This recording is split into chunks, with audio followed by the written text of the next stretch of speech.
1927 to 1930 இந்த காலகட்டங்களில் ஒற்றை ஆட்சி முறையில் இருக்கக்கூடிய நிறைகளை குறைகளை சரி செய்வதற்காக சைமன் என்ற ஒரு குழு இங்கிலாந்திலிருந்து இந்தியாவிற்கு வருகிறது.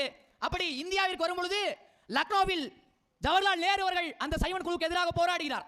இன்னொரு பக்கம் லாகூரில் லாலா லஜபதி ராய் அவர்கள் இந்த சைமன் குழுவை எதிர்த்து போராடுகிறார்கள். அப்படி போராடிய விளைவாக லாலா லஜபதி ராயை காவல்துறை கருப்பு கொடி காட்டியதற்காக தடியால் அடித்து கொலை செய்கிறார்கள். இது எங்க நடக்குது? லாகூரில் நடக்கிறது. இதே போராட்டம் இங்க சைமன் குழு தமிழ்நாட்டிற்கு வருகிறது.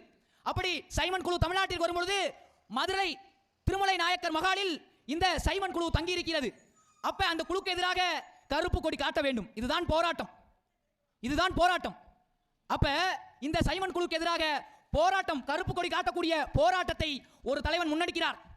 என்ன பண்றார் தெரியுமா? அந்த தலைவன் சட்டத்தில் என்ன சொல்லியிருக்குன்னா கருப்பு கொடி காட்டி நின்றாலே அவர்களை கைது செய்து சிறையில் அடைக்கலாம். இதுதான் அப்போது இருந்த சட்டம்.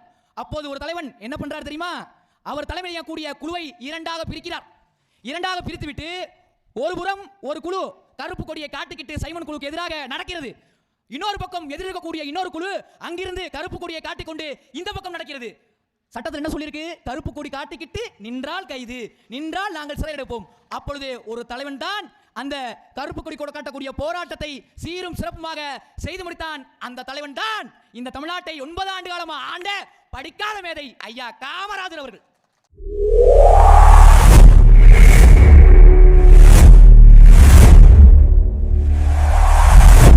கட்சி தொடங்கும் போது ஒண்ணுமே கிடையாது, ஒருத்தனும் காட்ட மாட்டான்.